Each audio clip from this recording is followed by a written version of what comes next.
নমস্কাৰ news now ষ্টুডিঅ'ত মই শ্ৰীমন্ত মাধৱ বৰুৱা চাওঁ আহক কি আছে আজি আমাৰ সংবাদ। দেৰগাঁও পূৰ্বাঞ্চলিক ৰাজহুৱা ৰঙালী বিহু উৎসৱ সমিতিৰ বিহু কৰ্মশালাৰ সফল সমাপ্তি। নিউজ নাওৰ এক ৰিপৰ্ট। দেৰগাঁৱৰ পূৰ্বাঞ্চলিক ৰাজহুৱা ৰঙালী বিহু উৎসৱ সমিতিৰ উদ্যোগত অনুষ্ঠিত বিহু নাচ কৰ্মশালাৰ সফলভাৱে সামৰি পৰে।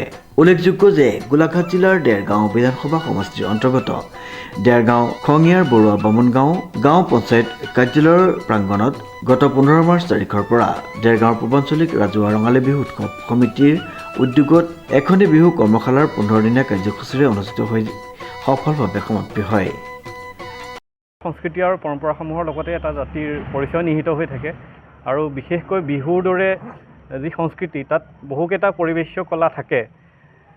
তাৰ আধাৰতে দেৰগাঁও পূৰ্বাঞ্চলিক ৰঙালী বিহু সন্মিলনে এই অঞ্চলটোৰ উঠি অহা ছাত্ৰ ছাত্ৰীসকলৰ সাংস্কৃতিক মনটোক বিকশিত কৰি তোলাৰ এক প্ৰয়াস হিচাপে 15 দিনীয়া এক বিহু প্ৰশিক্ষণ কৰ্মশালা ইয়াত আয়োজন কৰিলে।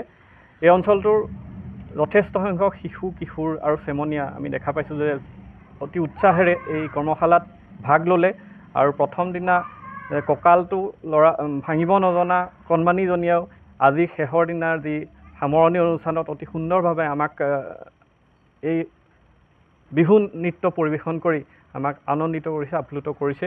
গতিকে সেই শিশু কিশোৰ আৰু চেমনীয়াসকলৰ উৎসাহে নিশ্চিতভাৱে আমাকো এই ক্ষেত্ৰত উৎসাহিত কৰিছে। আগন্তুক দিনসমূহত তেওঁলোকক লৈ আমি এটা সুস্থ সাংস্কৃতিক পৰিৱেশ এই অঞ্চলটোত নিৰ্মাণ কৰিব পাৰিম বুলি আমি অনুভৱ কৰোঁ। স্বাভাৱিকভাৱে যে শেহতীয়াকৈ দেখা গৈছে যে আমাৰ যি লোক সংস্কৃতি পৰম্পৰাসমূহ আচলতে সময়ৰ সোঁতত কোনো ক্ষেত্ৰত বিকৃত হোৱাৰ উপক্ৰম দেখা যায় আৰু সেই বিকৃতি যাতে নহয় সেই বিকৃতি ৰোধ কৰাৰ স্বাৰ্থতেই এনেধৰণৰ বিহু প্ৰশিক্ষণৰ বা বিহু কিদৰে মৰা হয়, ঢোল কিদৰে বজোৱা হয়, কিদৰে নচা হয়, সেইসমূহ যিহেতু কিছুমান লৌকিক ব্যাকৰণ আছে, সেইসমূহ মানি চলি আমি সংস্কৃতিটো কেনেদৰে জীয়াই ৰাখিব পাৰিম, কিধৰণে আগুৱাই নিব পাৰিম, সময়ৰ সোঁতত আধুনিকতাৰ ধামখুমীয়াত সেই সংস্কৃতি যাতে অপসংস্কৃতি বা বিকৃতিৰ ৰূপ নলয় তাৰ বাবে উপযুক্ত সমল ব্যক্তিৰ তত্বাৱধানত এনেধৰণৰ প্ৰশিক্ষণৰ প্ৰয়োজন আছে। এই উপলক্ষে 2 এপ্ৰিল বুধবাৰে বিহু কৰ্মশালা সমিতিৰ সভাপতি দিব্যজ্যোতি ভৰালীৰ সভাপতিত্বত এখন সভা অনুষ্ঠিত হৈ যায়। উক্ত সভাত সফলতা প্ৰদৰ্শন কৰা ছাত্ৰ ছাত্ৰীসকলক একোখনকৈ মানপত্ৰ প্ৰদান কৰা হয়। উক্ত অনুষ্ঠানটিত উপস্থিত থাকে বিহু কৰ্মশালা সমিতিৰ সম্পাদক দীপক বৰা, দেৰগাঁও পূৰ্বাঞ্চলিক ৰাজহুৱা ৰঙালী বিহু উৎসৱ সমিতিৰ সম্পাদক প্ৰবীণ কলিতা, উপসভাপতি অমৰজ্যোতি ঠাকুৰ, অৱসৰপ্ৰাপ্ত শিক্ষক প্ৰভাত বৰুৱা, সমাজকৰ্মী প্ৰণৱ বড়োকে প্ৰমুখ্যে সেই অঞ্চলৰ গণ্যমান্য ব্যক্তিসকল, অভিভাৱক অভিভাৱিকাসকল তথা শতাধিক স্থানীয় ৰাইজ উপস্থিত থাকে উক্ত অনুষ্ঠানটিত।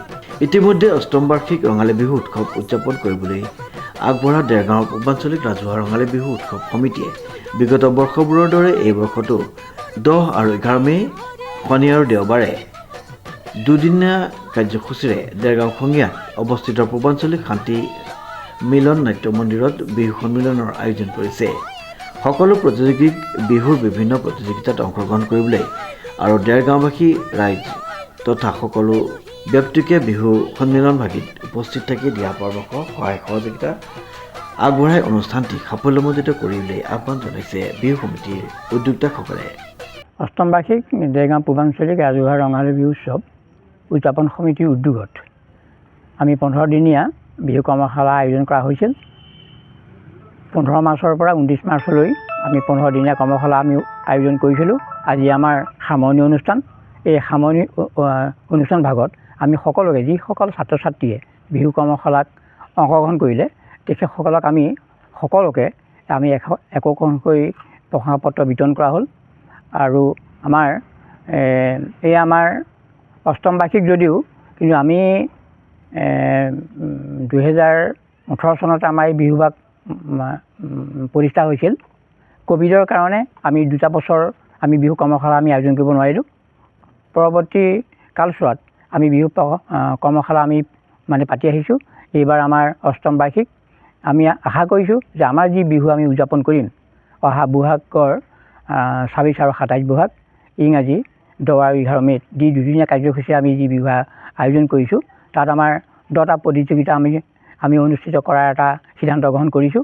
তাৰ ভিতৰত আমাৰ হুঁচৰি প্ৰতিযোগিতা, বৰবিহুৱতী প্ৰতিযোগিতা, সৰু বিহুৱা প্ৰতিযোগিতা, জেং বিহু প্ৰতিযোগিতা, ঢোল বাদন, ওজাহাত, উচ্চ শাখাৰ আৰু নিম্ন শাখাৰ দুয়োটা শাখাতে আমি এই প্ৰতিযোগিতা আমি অনুষ্ঠিত কৰিম। আৰু চিত্ৰাংকন প্ৰতিযোগিতা আমি অনুষ্ঠিত কৰিছোঁ উচ্চ শাখা আৰু নিম্ন শাখা।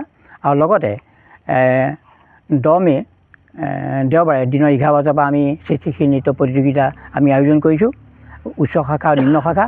আৰু এই আমাৰ প্ৰতিযোগিতা অসম ভিত্তিত হ'ব। ইয়াৰ কোনো আমাৰ ভৌগোলিক পৰিসীমা নাথাকে। ভৌগোলিক পৰিসীমা মানে সদৌ অসম ভিত্তিতে আমাৰ অনুষ্ঠিত হ'ব। Nabajyoti ভঁৰালীৰ report, news now.